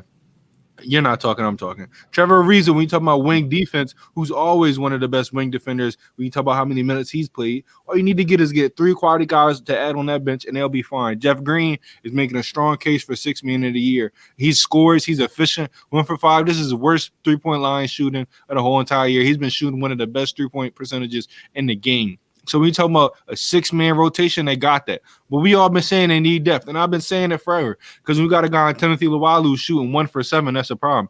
They did get some key minutes and points from Brown, but they need more. So I'm not going to say you need to trade, Kyrie for depth. No, James Harden for depth. No, because that's what you sign guys at the deadline for. We seen teams like the Lakers make moves at the deadline, depth guys, and they got them better. You don't need to trade away guys if you know guys are going to get bought out later. So for me, as long as they add guys, which they will be fine. To me, right now the Sixers are the best team in the East, and now I kind of consider us the team to beat.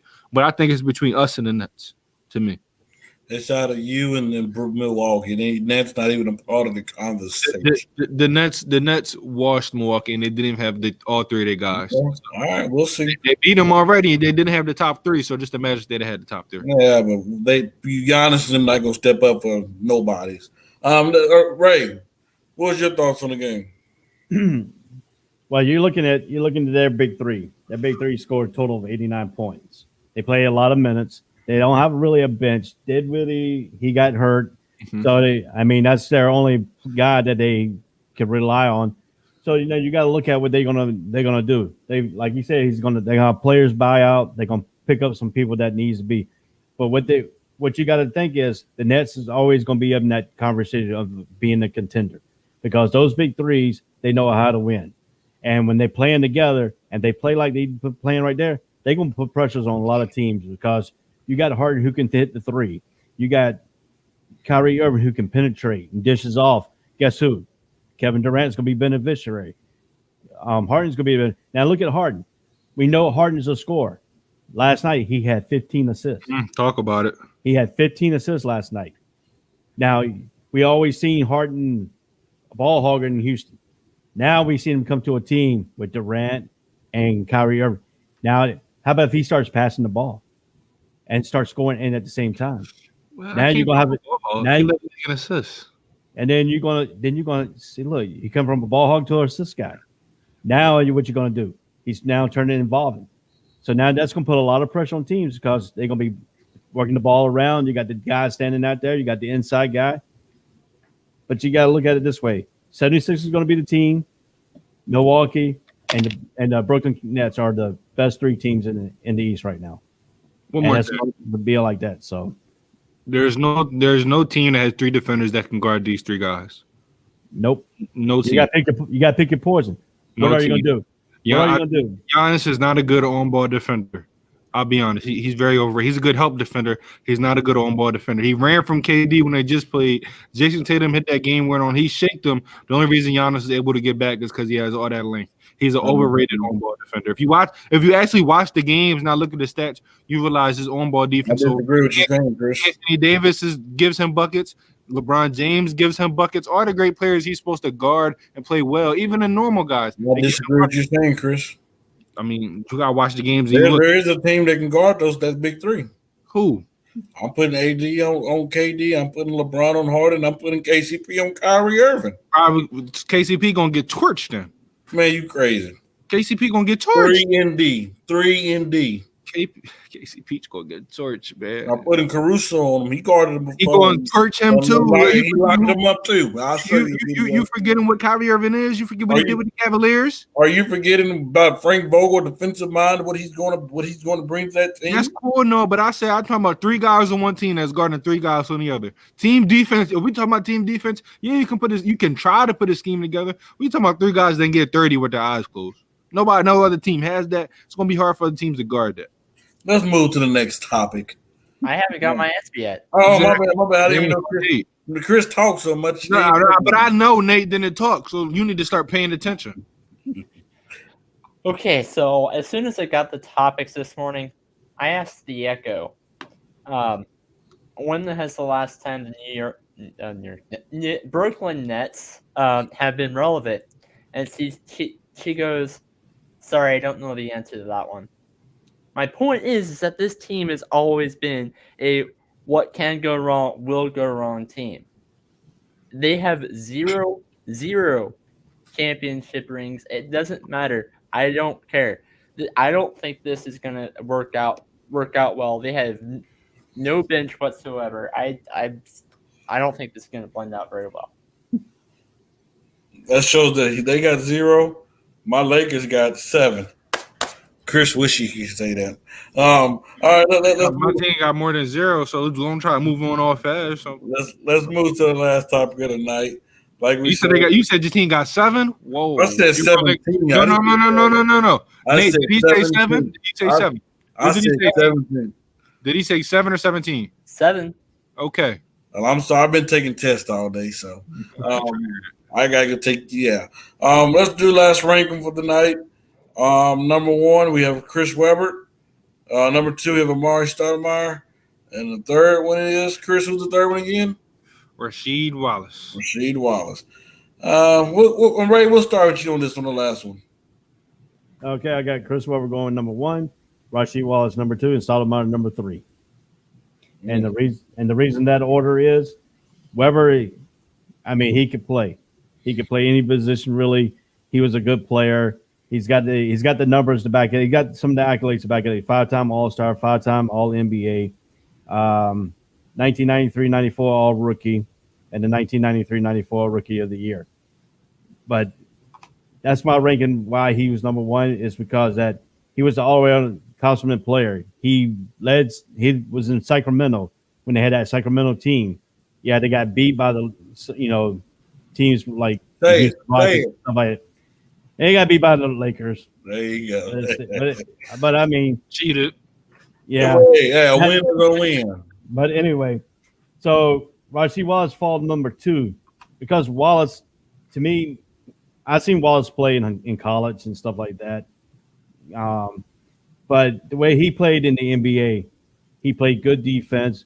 He led the league in technicals because he's got a mouth. But I mean, he's a good all around player. He helped Detroit win those championships. I mean, he could go outside, inside, had a mid range jump shot. Stoudemire, I mean, all these guys could be. I mean, Wallace and Stoudemire could be flip flop, but I don't think Stoudemire can outdo Chris Webber though. So that's my rankings right there. That's why I picked the 1, 2, and 3. All right, Nate, we'll let Chris finish it off. I went off of accuracy on this one, so I went with Amar as number 1, Chris Webber as number 2, and Rasheed as number 3. So the field goal accuracy for Amar was 54%, and then Chris was 50%, and then Rasheed Wallace was 48%. So that's my order. All right, Chris, take us home. Nate, that just made me mad. But number 1 is Chris Webber. I don't think it's close. No other guy led a team like he did. Simple. I mean, every organization he went to, they became a playoff team. Drafted in Golden State, playoff team. The Wizards / Bullets, playoff team. The Kings, playoff team that made it to the Western Conference Finals that should have won it, but they got cheated by the Lakers. But, for me, he's the obvious number 1. If it wasn't for the ACL injury, dude would have led his team again and again and again, especially, after when Shaq left, they would have been up there with the Spurs. So, for me, I think he's definitely the number 1. Number 2 to 3 is tough because you got 2 guys. I say my 2, I got to go Sheed. I got to go Sheed because he was a team player. I mean, he took lesser roles just for his team to succeed. Rasheed Wallace had the talent of Chris Webber, had the talent of Amari Stoudemire. He was a guy that shot the 3 ball, one of the first guys to do it. He played defense. He could rebound. He could score. Well, he was a team guy. He didn't care about personal statistics. He wanted his team to win. And what happened? He's one of the reasons why that Pistons team beat the Lakers and dominated Lakers and got a victory and won the championship. So for me, he's number 2. Number 3 is Stoudemire. I mean, Stoudemire is a great player. For me, all these 3 guys should be in the Hall of Fame. Nate, I know you talked about field goal percentage, but it's easy to have a good field goal percentage when you're doing a pick and roll with Steve Nash and you're wide open at the paint, catching and dunking. Not taking it away from him, but I'm saying, Steve Nash helped him out a lot. He still is a great talent. I mean, a guy that only played basketball 4 years before he came into the NBA. A lot of people don't know that. This dude does not have I've been playing since 5. No, he started in high school. Look where he ended up. He should be in the Hall of Fame. He had a good game. Injuries towards the end hurt his career, but for me, it's no-brainer. Chris Webber 1. I got to go Sheed 2, my guy. Then I got to go Amari 3. Gentlemen, we had another wonderful show here at the ASAP Real Talk. Ray, it was good having you on the show. Glad to have you on. You brought the Real Talk. Nate, glad to have you on the show as well.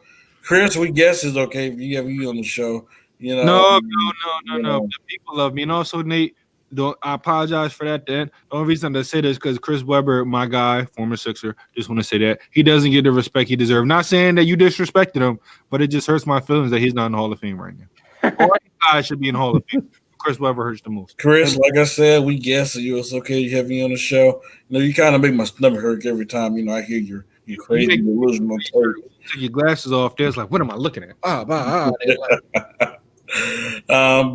gentlemen, hey.